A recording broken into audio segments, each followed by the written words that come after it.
Bueno, bienvenidos a otro episodio en Conversaciones en el Tabor. Hoy tenemos un gran invitado. La verdad que yo lo consumo, a mí me gusta mucho lo que hace. Seguramente la presentación ya pudieron escuchar un poco de todo su recorrido y bueno, es un verdadero placer estar acá con Hernán. ¿Cómo estás, Hernán? ¿Todo bien? Bien, bien, gracias. Gracias por la invitación y por la presentación. No, por favor, gracias a vos. Bueno, Hernán, como sabes, son 4 preguntas. Es una conversación sobre mística. Bien. Nuestra idea es un poco también poder, digamos, hacer pedagogía de la mística. Así que vamos a arrancar. La primera pregunta es, ¿qué es para vos la mística?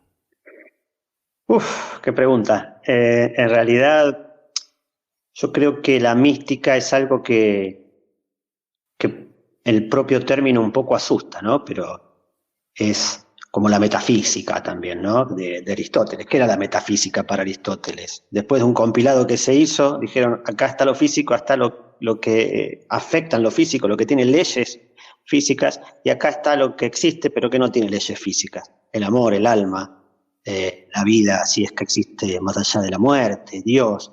Y eso, metafísica quiere decir más allá de lo físico, ¿no? Es decir, que ahí quedó como separado, pero que está en nuestra realidad cotidiana. Es decir, nosotros tenemos sentimientos que no se pueden explicar mediante las leyes físicas. Y creo que la mística es un poco la profundización de la metafísica, si se quiere, ¿no? Es decir, alguien que ha decidido que eso que tiene otras leyes, que no son las leyes justamente físicas, tiene una existencia y por lo tanto hay que estudiarlo, ¿no? Entonces, a veces uno dice, bueno, es un místico, pero un místico, ¿no? Como pueden ser la cábala, como puede ser el cristianismo esotérico, como tantos, o como puede ser el hinduismo, no es otra cosa que la investigación, porque es una investigación de aquellas cuestiones que nos atañen en la vida cotidiana, además, porque están presentes en la vida cotidiana, que nos afectan, y que nos afectan tanto como nos afectan las leyes físicas. Y entonces creo que es algo que se merece una seriedad, ¿no? Porque los problemas que tenemos en la actualidad no son físicos. Es más, te diré, no son ni siquiera cognitivos. Porque hoy tenemos el conocimiento a una mano, lo tenemos en los dispositivos. Y creíamos que el conocimiento y que la expansión del conocimiento iba a salvar el mundo. Bueno, no es así. ¿Por qué? Porque los problemas que tenemos son problemas de relaciones, son problemas anímicos, ¿no?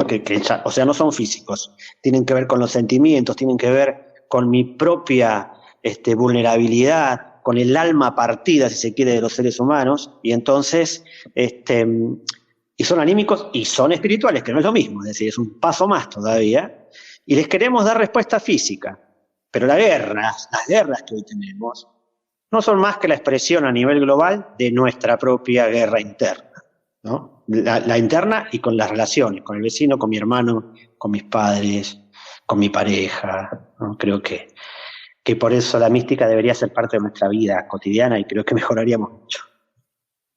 Qué bueno, Hernán. Sabes que un poco la segunda pregunta va por ese lado, que es ¿por qué para vos es importante la mística? Nosotros abrazamos la frase del teólogo Karl Rahner que el cristiano del siglo XXI será místico o no será, desde una perspectiva de mística cristiana.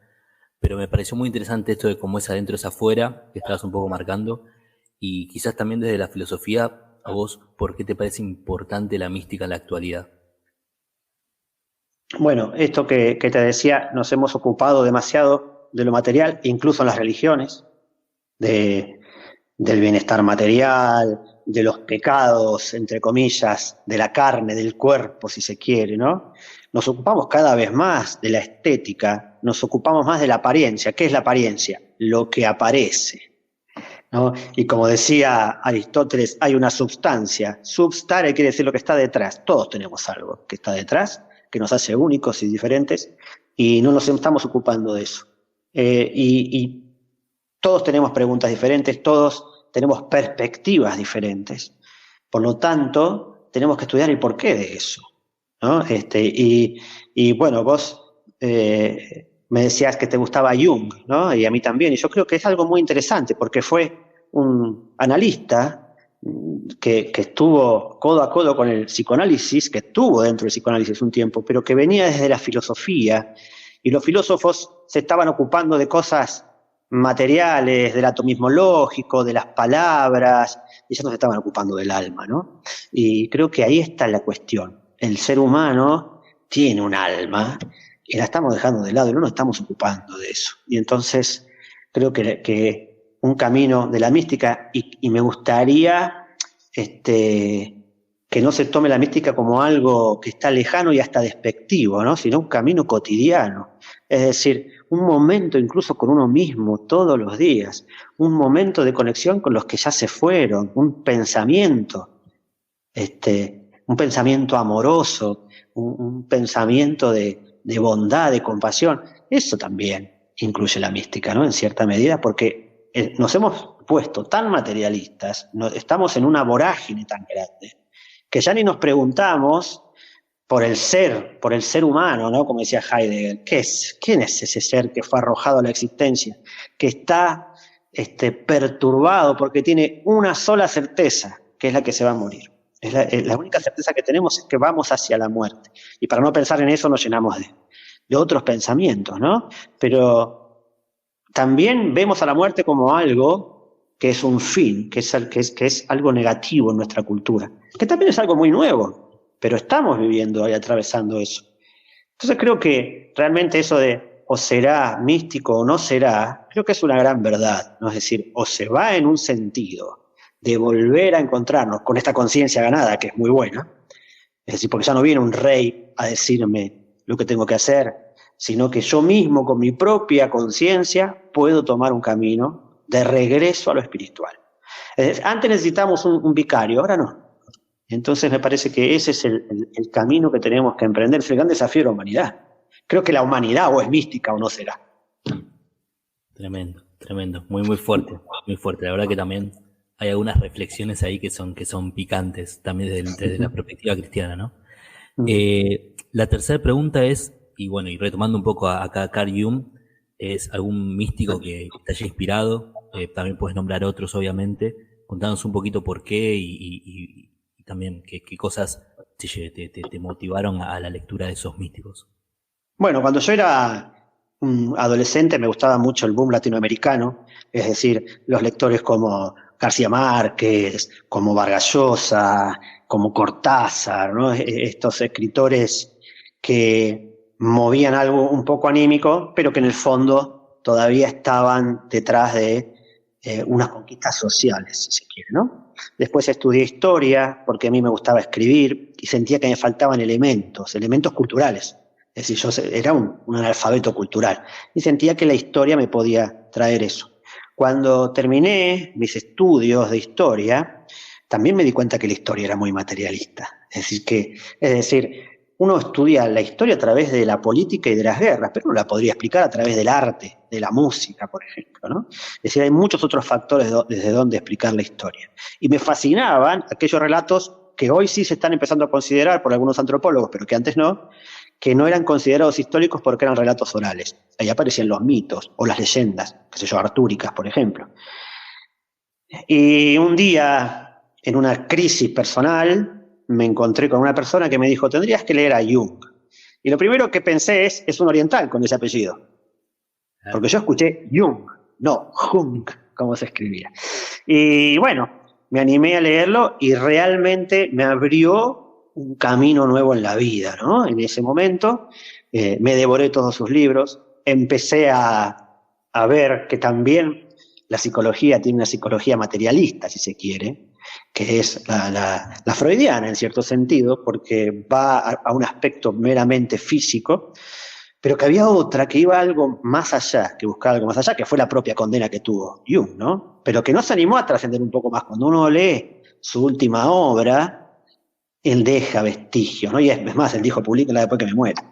Deja vestigios para otras cosas. Después me encontré más adelante con Rudolf Steiner, pedagogo además, cristiano, esotérico, y luego fui encontrándome con otros autores y me encontré con muchos filósofos que van, digamos, por un sendero diferente, pero que van hacia el mismo lugar, ¿no? Es decir, que empiezan a ocuparse un poco de esto que estamos viviendo, que que es la otredad también, ¿no? Es decir, hay alguien más además de mí, de este individuo que se va formando a través de toda una biografía, pero está el otro. Y ya dar el paso hacia el otro, ese es un paso místico, ¿no? Es decir, el otro es un yo igual que yo, pero es diferente. Y en el encuentro con el otro, ahí está Dios. Si se quiere poner la palabra Dios, ahí está Dios. Dios no está en mí ni en vos, está en nuestro encuentro. Y no es material, ¿no? Entonces eso me parece que nos falta un gran camino como humanidad, ojalá lo podamos encontrar. Me parece que el camino es el diálogo, ¿no? En el cuento La serpiente verde de Goethe, él le proponen escribir un poco el resumen del misterio de la humanidad a él y a Schiller. Y Schiller escribe un poema, porque era poeta, y Goethe escribe un cuento, y ese cuento es el cuento de la serpiente verde, es un cuento de hadas, muy místico. Uno lo puede leer como algo superficial o como todo cuento de hadas real, más allá de que Disney los arruine, es decir, con una enseñanza muy profunda, arquetípica. Y entonces él ahí hace un encuentro donde un rey que es de oro le pregunta a la serpiente, que es interesante porque la serpiente es un ser humilde que se arrastra, no está sobre sus pies erguido. Nosotros tenemos a la serpiente como algo malo, ¿no? Pero en este caso es un ser que está buscando la sabiduría. Y entonces el rey de oro le pregunta, ¿qué es más valioso que el oro?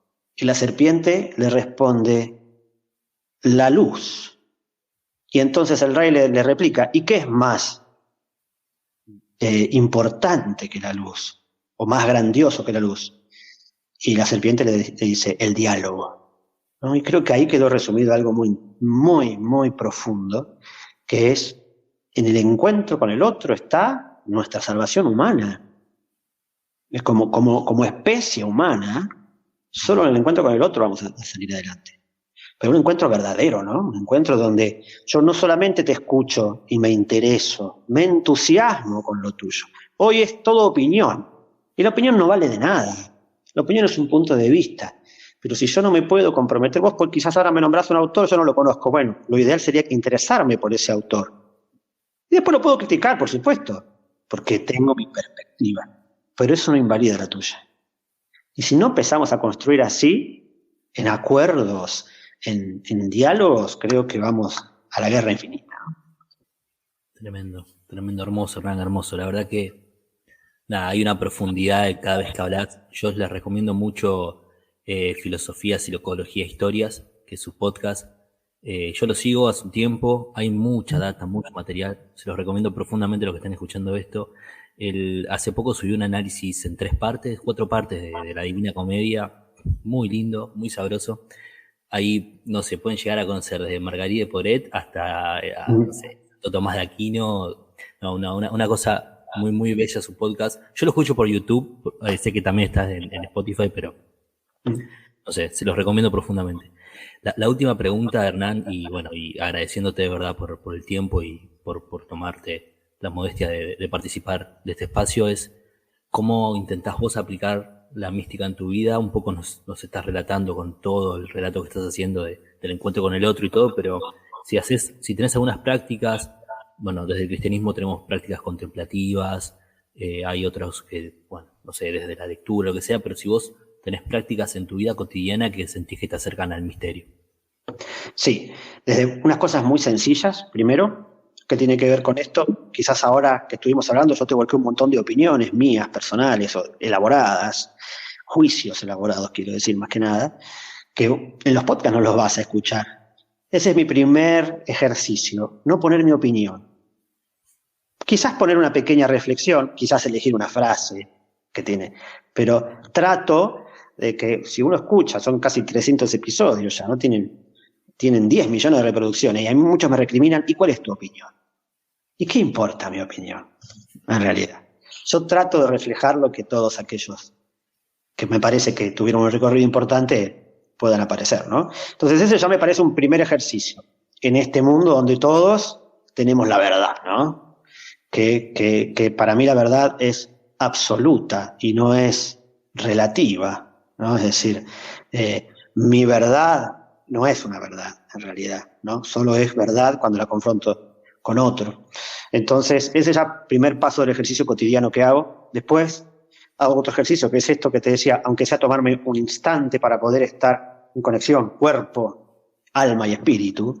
Y después, no te digo que lo hago todos los días, pero sí es un ejercicio que hago, son meditaciones, que algunas son las que aparecen en el libro rojo de Jung, otras son meditaciones de los Rosacruces, que son místicos cristianos, ¿no? Que después toma la antroposofía también. Es decir, que trato de hacer algo, pero no voy a decir que lo hago todos los días, ¿no? Pero lo que sí trato de hacer todos los días es esto de el gran ejercicio, como decía Eric Fromm, de el arte de escuchar a otro, a escuchar lo que el otro tiene para decirme. Realmente ese es un acto de amor, y me parece que hoy ni siquiera tenemos ese acto de amor.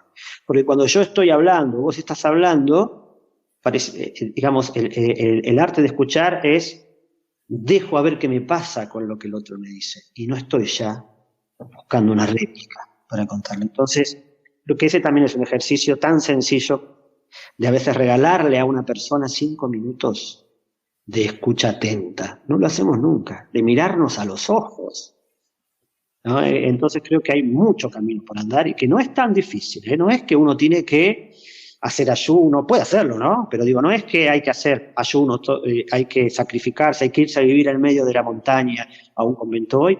Realmente tenemos que empezar a hacer una reconexión, la famoso religarnos a dónde, al mundo espiritual. Así que, bueno, creo que es Bueno, por ahí. buenísimo, no, son un montón de definiciones que verdaderamente nos afectan, nos llegan al afecto profundamente. Bueno, nuevamente recomiendo profundamente filosofía, psicología e historias. Lo van a encontrar así, también Hernán Melana seguramente va a aparecer.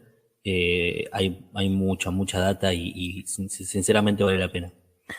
Así que nada, muchísimas gracias. Los voy a dejar ahora con una frase de Hernán, que ahora se la voy a pedir, que me olvidé pedírsela antes, pero bueno, algo que tenga escrito él, no sé si tiene algo publicado, pero algo va a aparecer. Así que, Bueno, mirá, me mataste porque no la tengo preparada, pero sí tengo cosas publicadas, tengo hasta poesías publicadas, ¿no? Es bueno, decir, ahora el estoy. lenguaje de los místicos, ¿no? La poesía. Sí, exactamente. La poesía, y Hegel decía, el más alto de las artes, porque es poner un concepto en palabras, ¿no? Encontrarlo, el sentimiento, el amor, no se pueden describir, ¿no? Yo puedo más o menos decirte qué siento, pero no le puedo poner un concepto a eso. Entonces, creo que por ahí la poesía es un buen camino, es un buen camino. Hay filósofos que han escrito así, en realidad, que eran filósofos porque eran poetas.